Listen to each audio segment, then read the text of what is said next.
Do you want to become a talk show host? Do you have a great idea? Passionate World Talk Radio is currently looking for podcast hosts for our Internet Talk radio station. Please email us at pwrnetworkllc@gmail.com with your name, email address, cell phone number, and podcast topic. In return, you will receive a 3-minute intro on air to a live audience about your podcast. Remember, just email us your name, email address, and your podcast topic, and in return, you will receive a free 3-minute intro on the air. How cool is that? Welcome to Passionate World Talk Radio. Educate, enlighten, entertain. This show does not provide medical advice. If you're having a medical emergency, please call 911. Anything you hear here should be discussed with your primary healthcare provider. Hello, and welcome to Everyone Dies, the radio show produced by Passionate World Talk Radio, whose goal it is to education, enlighten, and entertain. I'm Marianne Matzo, and for the next 30 minutes, I am your host. You all know by now that I'm a registered nurse. I've been a nurse for, over 44 years. And within structures of nursing, there's professional nursing organizations, and maybe the one that you might have heard of is the American Nurses Association, which is the big overarching association where all of the state associations sort of come under. And then each state has its own nurses association. So I live in Oklahoma, so I'm a member of the Oklahoma Nurses Association. And each of those associations have their own CEO, and then we elect the president, vice president, and that kind of thing. So today, it's my pleasure for us to welcome Jane Nelson, who is the CEO of the Oklahoma Nurses Association. Jane, thank you for joining us today. Well, thank you for having me, Marianne. I'm excited to be here. Now, you've been the CEO for, it seems like, a really long time. How many years have you been CEO? I've been in this position since 2002, so almost 20 years. Wow. Most don't last that long, Jane. No. I think there are some of us, and both nurses and non-nurses alike, that have had long tenures as CEO, executive directors of state nurses associations. I happen to be a non-nurse, and because I have plenty of nurses who can tell me what I need to know about nursing, and they didn't need another nurse to be the administrator for the association. And I think that's one of the reasons that I've been here so long. I mean, this is really I'm passionate about nurses and what nurses do and how nurses work. And I think that has really fit in my career in looking for a place that I could support and believe in and be passionate about. So it's been an exciting career to be part of. I knew that. I moved to Oklahoma in 2005, and I knew that you were CEO then, but I didn't know, how exactly far back you've gone. So this past year with COVID-19 and nursing shortages and ice storms and all kinds of things that have gone on, for a nurses organization, what do you think has been the most challenging? In the beginning, it was how do we provide support for our nurses, and then as we were there to provide support, and as hospitals and work life balance shifted. I mean, you think about, it didn't matter how you worked as a nurse, you became busier because your patients were sicker, unless you were one of those nurses that got furloughed or laid off, that there was, and then they felt helpless. So trying to figure out how to support those nurses who were really overworked and exhausted, and those nurses who were angry and felt unused and wanted to help. So trying to figure out what everybody needed. And then as we got through the rest of the pandemic, it was, how do we engage them? Because everybody was so exhausted and so overworked that there wasn't an outlet to come to, they didn't have the energy to come together. So, nursing is 91% female, and I think as, we're both mothers and professionals, that there is some kind of work-life balance. But when your kids are home 24/7, and you're also responsible for their socialization in a whole different way than you used to be, and also for their schooling, plus you have these extra demands at work, something has to give, right? And so what is it? What is it that's been giving? And are the nurses saying to the kids, suck it up, buttercup, do something, get somebody, find a friend, and putting their energies into work, or are they leaving the profession? I think we're seeing all of that. So there's a study that the American Nurses Foundation did. It's called the Pulse on the Nation's Nurses COVID-19 Survey Series.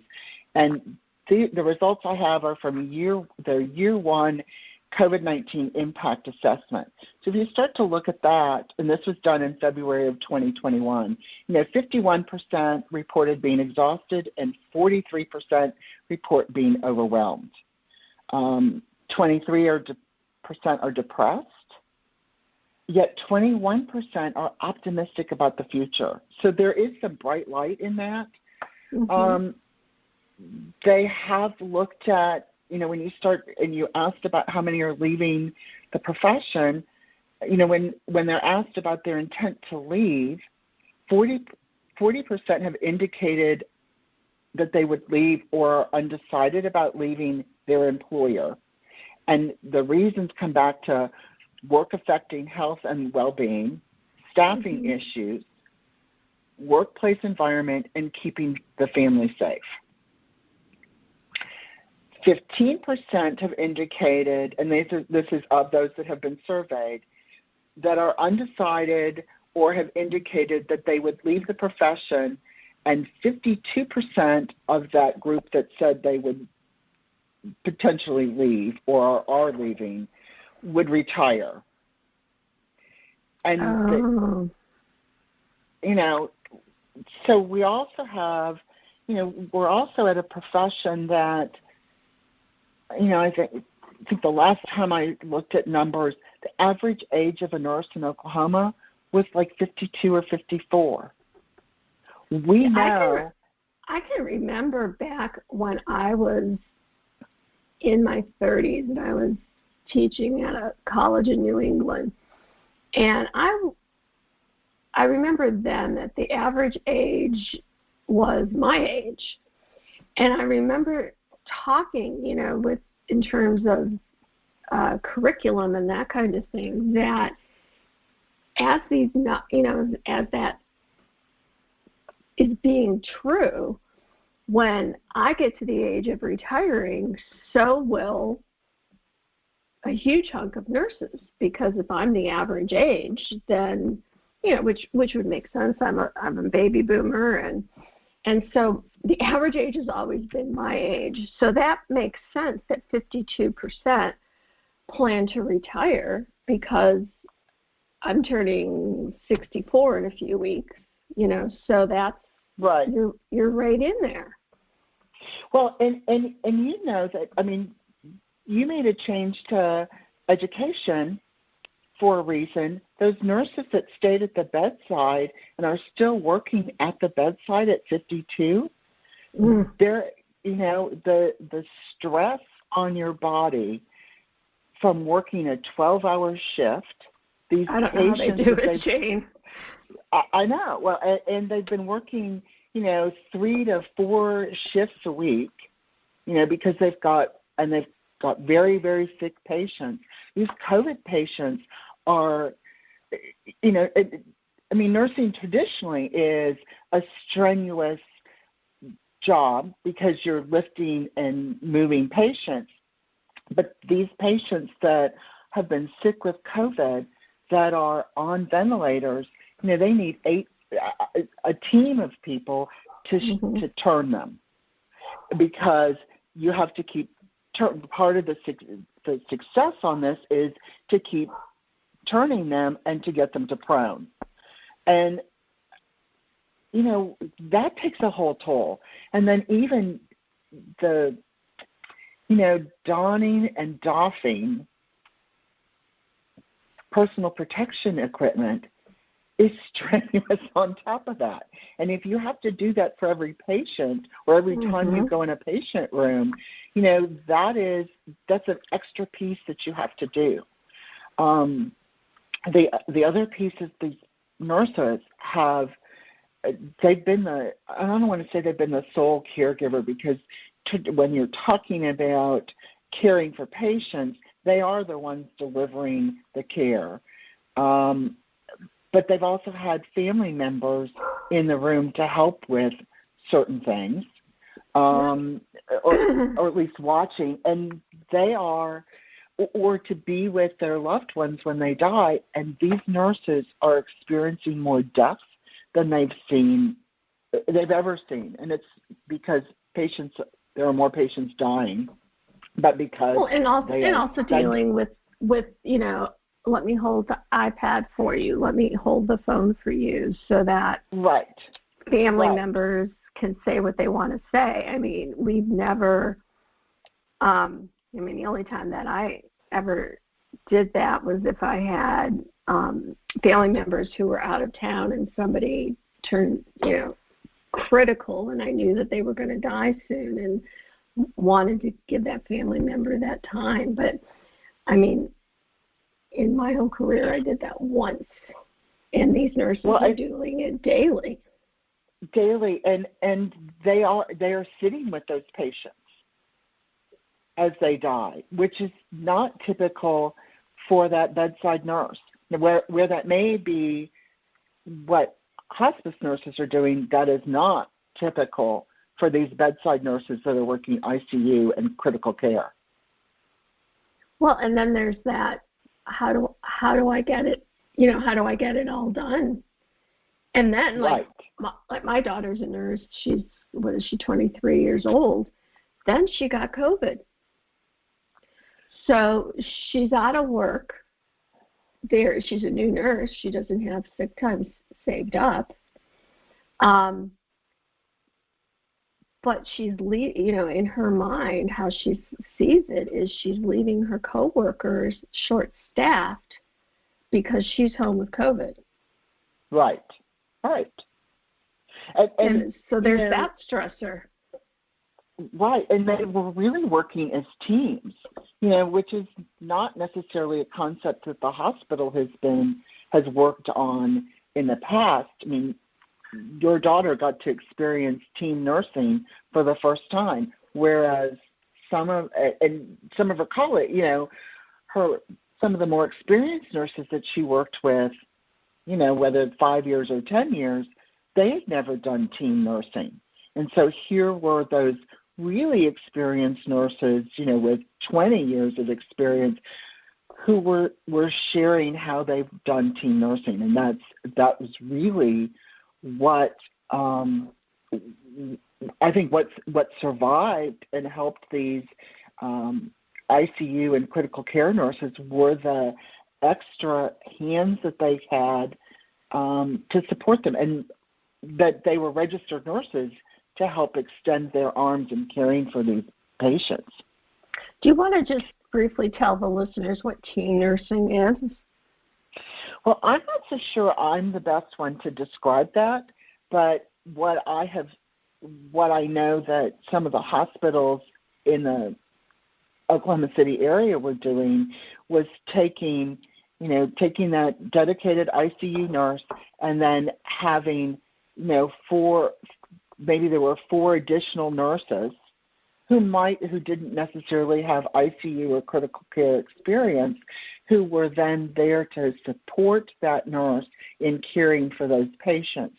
So in some ways, those ICU nurses had maybe more patients than they would have had, because I think typically in ICU you are assigned, you take care of 1 to 2 patients at a time. So you may have had, because of the volume that was in the ICU, you may have had 4 patients, but you had these 4 or 5 additional RNs working with you in a team that, it didn't change the nurse to patient ratio so much. But really the ICU nurse is able to use their expertise with specific equipment, and they're specific what they do as an ICU nurse. But you can have other people coming in, and let's say they measure the urine every hour. Well, you can have other people measure, empty, and document the urine output. There's other things, other tasks, if you will, that other people can help out with and do to free up the person with that other level of experience to do that. So it's more of, okay, I'm going to count on you to be sure to do that. I'm going to count on you to be sure to do that. Maybe there's somebody who's dealing with families or whatever, so that you can really kind of extend that that ICU nurse. And back when I started in the 70s, we did team nursing. I can remember I'd have like a nurse assistant who would work with me on my team. You might have an LPN on your team, and then you'd have a group of patients that you were taking care of. But nursing has moved from lots of different models, and this is just kind of going back to something that used to be, and a different model had taken its place before COVID.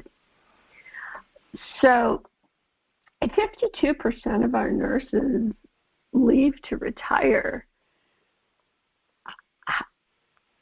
How could we remotely take care of the people in this nation?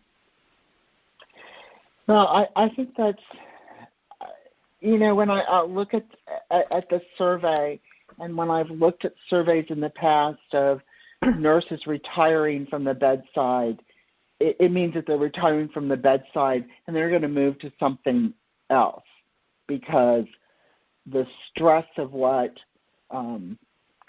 because they don't want to work 12-hour shifts 3 to 4 times a week. So is that what the survey is saying, is that they're leaving bedside nursing to retire, or they're retiring entirely? It doesn't say, that wasn't a question.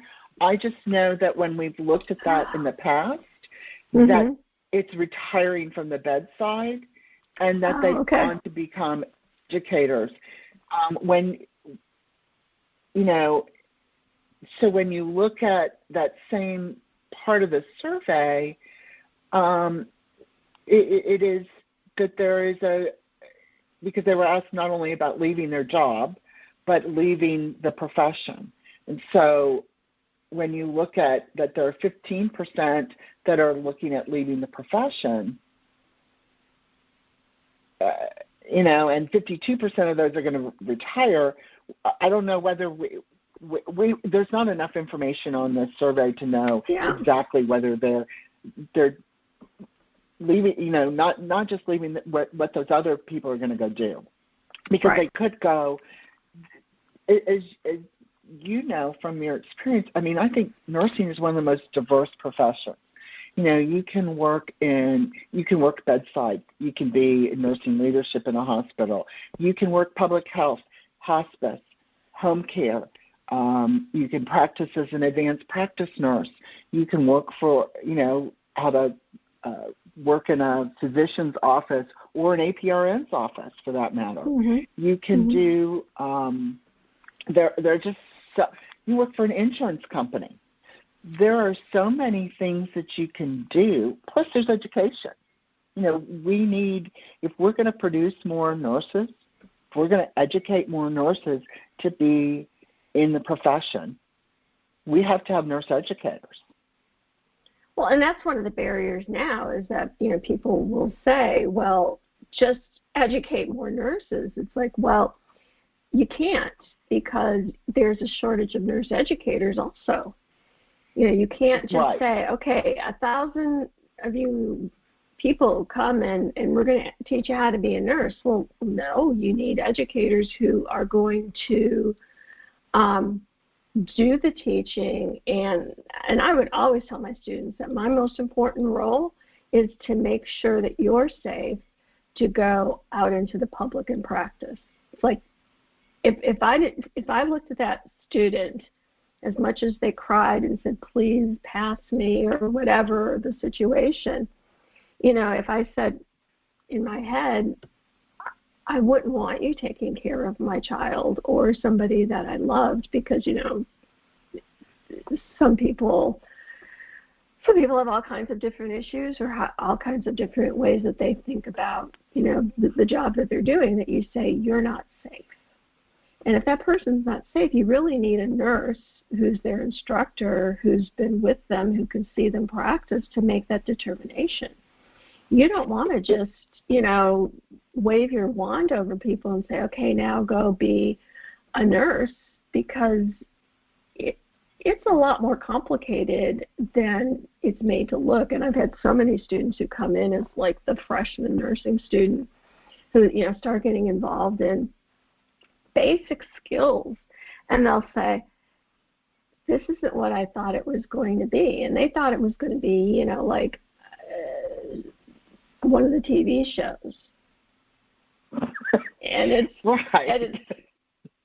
so not. Well, yeah, the other issue about that is that even when you watch Grey's Anatomy, it's not nurses at the bedside. It's physicians. Oh, I know. There are no nurses in Grey's Anatomy. And then there's all the action in the supply closet. It's like, am I going to the wrong supply closets? Because I've never seen none of this. Exactly. And nurses don't have those sleep rooms. Their 12-hour shift is on their feet, taking care of patients. That's right. Running down, fetching. I think there's a. I forget what I don't remember what the statistic is, but there is a good portion of time that nurses spend fetching supplies, medication, and getting that ready. That's just one part of it. The other part is the documentation, and then you've got that hands-on. And I know that hospitals cut down some of their documentation time because nurses didn't have time to do that. Well, and then, at some point then, if somebody's ever gets sued and you're looking for the documentation, because the mantra is if you didn't chart it, you didn't do it. And so then if for some reason it's not there, it's going to come back to bite the nurses and the hospitals. It's just, it's a difficult time. That's the piece that's probably was documented, is that I did this at this time. What's probably not there are some of the nursing notes. Right. Which, people, my experience is that the nursing notes is something that, that people don't read except for other nurses. And I can remember as a nurse, when I was working, floor nursing, there was a physician who was like refusing to care for his patient. And I said, well, I'll just chart that I asked you for, I don't even remember what the situation was. I'll chart that I asked you for X and that this was your response. And, you know, if there's any difficulties with that, you know, the lawyers would deal with it because, you know, I guess I was a pain for most of my career, I don't know. And I remember him looking at me and saying, the nurse's notes don't count when it comes to legal issues. I said, oh, I'm sorry to tell you, but you're wrong about that. Because, you know, he had this impression that, you know, well, they would only look at the doctor's notes if there was some issue. And so, you know, it's this whole thing like, well, just, you know, if the nurse wrote it, it doesn't really count. So there's a lot of issues to unpack in this whole thing. Right. There are. But I think that, you know, the kinds of things that you were talking about in nursing education, you know, of ensuring that your nurses really knew what they were doing and why they were doing it is a whole reason for that we're not able to double the amount of nurses or students that are going into nursing programs. You can't just double those programs because then you've lost the integrity of the program.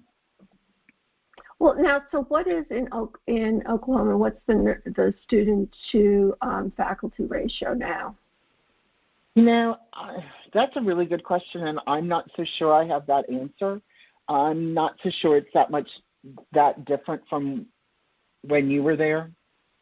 Well, I mean, it hasn't been that long, so. I didn't have students in clinical. So the last time I had students in clinical was when I worked in New Hampshire, and that used to be a 10-to-1 ratio. So we could have 10 students to 1 faculty. And then with the higher acuity of patients, because people that go into hospitals nowadays go in because they're really, really sick. They're not going in, you know, to get their toenails buffed or whatever, because I can remember back in the day that people went in for a variety of things that you'd say, what? So they changed the ratio in New Hampshire to an 8-to-1 ratio, 8 students to 1 faculty, which then had the impact on the schools of nursing or colleges of nursing is they had to hire more faculty.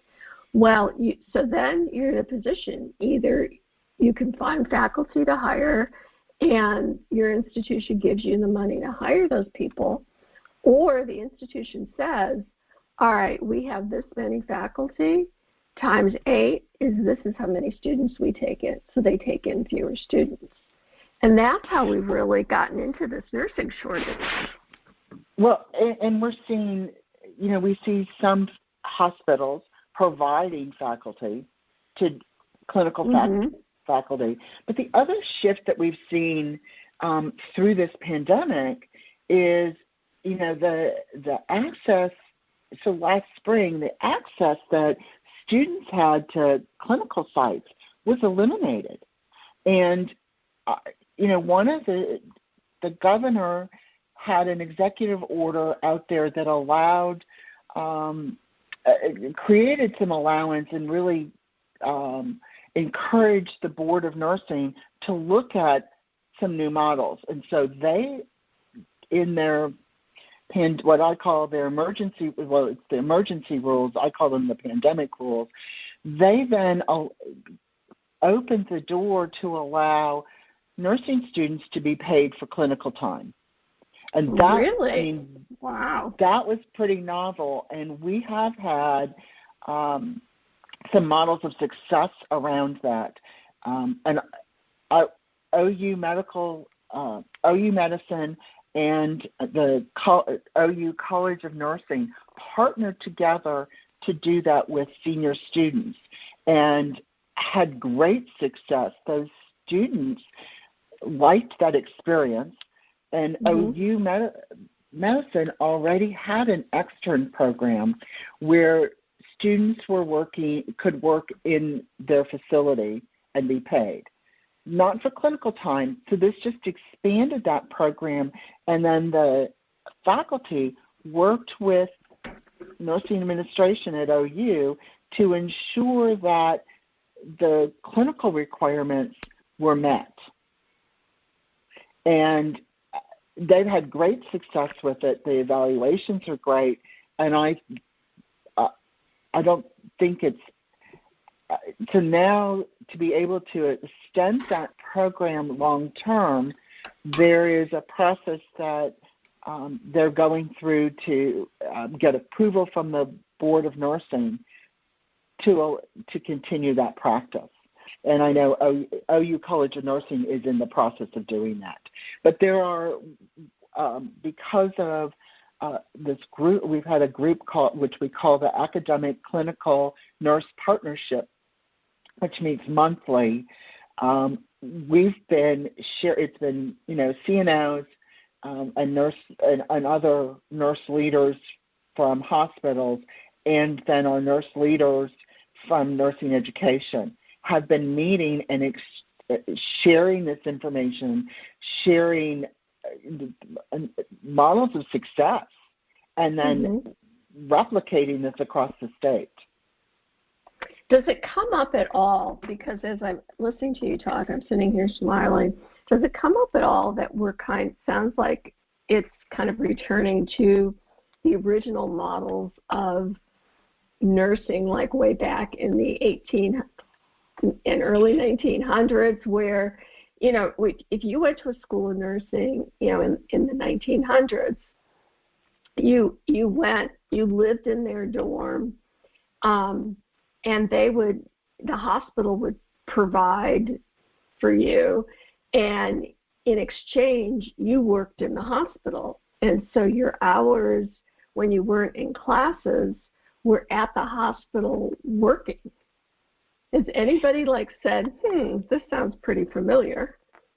I think that, it takes the positive pieces of the diploma type education and extracts the negative pieces, because if you're actually taking those students and they're working with experienced nurses to develop those skills. Not quite like the diploma where you were just put in. And I think in the time of the diploma program, people weren't as sick as they are. Our hospitals have the acuity of patients in hospitals today is much greater than they were, in the even in the 50s and 60s. Oh, absolutely. That's why it requires some changes in education and all of that, because people are phenomenally sick, and even post-COVID, you were telling me that people have been putting off their health care because they didn't want to go into the hospital in the middle of a pandemic, and so they put off things, elective surgeries, or maybe not so elective surgeries, because they just didn't want to be in the hospital at that point. And now starting to kind of, okay, now I need to go get this taken care of. Well, in the interim, they've gotten sicker, right? Right, exactly. Yeah, it's because even, when you, in the beginning of the pandemic, they said the governor actually eliminated elective surgeries without realizing what the definition of elective surgeries were. And so that even eliminated cancer surgeries. That eliminated surgeries that in many cases, if you had gone to your physician and were diagnosed with an issue, that you would have been scheduled for surgery that week. Yeah, I think sometimes people hear elective surgery and they think, oh, you're getting a facelift. No, that's not the definition. Oh, no. Jane, I think so many issues. I know. And it's amazing that we're on, we're really to the other side. I don't want to say we're to the other side, because we are just embarking on a whole new normal where, 30% of our population is received the vaccine. We got a group of people that are hesitant about taking the vaccine. Well, some are even hesitant, Jane. They are darn right feet in the mud. I'm not doing it. Well, I'd say we got 30%, right? 30% that are 30% that are hesitant, and another 30%, at least in Oklahoma, that are just not ever going to get the vaccine for whatever reason. Well, they had there was an interview. I don't know if you saw this, but it's just, I don't know. I have a very weird sense of humor. It made me laugh and laugh. It was an interview they were doing in Oklahoma in like a coffee shop with all these, early morning coffee shop kinds of people, and going up to them, so you're going to get your vaccine? Nope. I don't trust the government. I don't trust medicine. I don't trust, these are the reasons. And so this report is going around to all the people there. Did you get a vaccine? Will you get a vaccine? So he goes up to this elder man and says to him, did you get your vaccine? He said, yes, I did. And so the reporter says, well, what made you get your vaccine? And the guy says, my wife.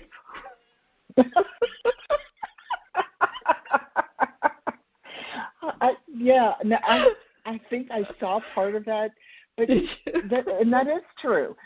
And, I think for those of us, and even for healthcare, for nurses, they have an opportunity to educate their neighbors, their other coworkers.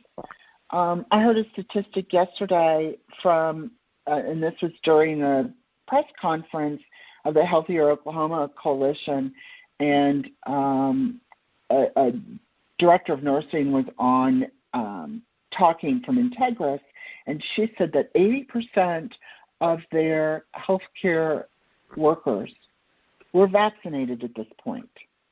Wow. Which is phenomenal. But, everyone... Why isn't it 100? Well, it should be. It should be, right? Right. Some of it's about vaccine distribution. Some of it is about access. I know that, very early there were nurses, heard, and this is sort of anecdotal and not necessarily reflective of Oklahoma, but nurses that were getting off shift and they had an appointment 2 hours after they got off shift. Well, if you get off night shift, that can happen. right, and you have to wait 2 hours. Well, at that point you're home. Right. You're not going to turn around and go back out. Mm-hmm. You're probably going to head back to bed. Right. So I think that some of it was about timing. So this survey also looked at vaccine hesitance, vaccines, and there,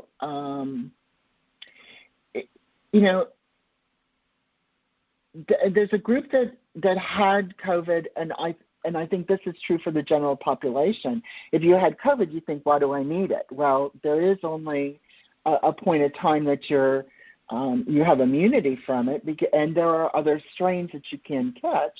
And if you at least get the vaccine, you have the ability to fight some of those variants because of the way it was developed, that being the messenger DNA type of vaccine, which, yes, is a new type of vaccine, but it's been under development for, 10 years or longer? Oh, at least, yeah. That will help with the other variants, and you still can catch COVID if you have the vaccine or you've had it before, but you won't get as sick as you would. And none of us know how we're going to be affected by it. Exactly. We've seen very young people, 30, be very, very sick and die from it. Right. And we've seen older people who have had it, and it was just like a cold. It's just... Well, I think the bottom line is that you just never really are going to know. And that also, in terms of your job and your understanding is that effect that it has on our nurses. So we could probably talk for hours, Jane, but my producer will kill me. So I want to thank you for being with me today. This was just so interesting. Maybe we could talk about something else another time. I always tend to get guests that I keep having back because it's like, oh, we need to talk about that. So you'll be my nurse administrator backup person to talk to about all kinds of things.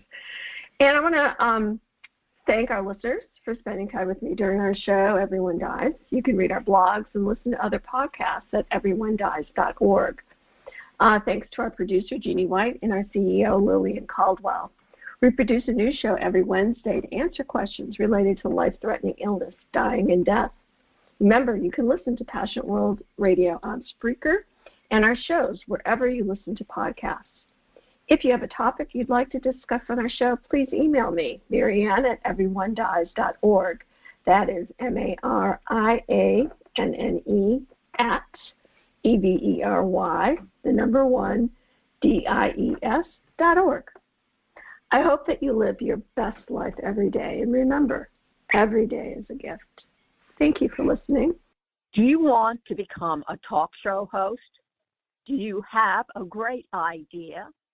Passionate World Talk Radio is currently looking for podcast hosts for our Internet Talk radio station.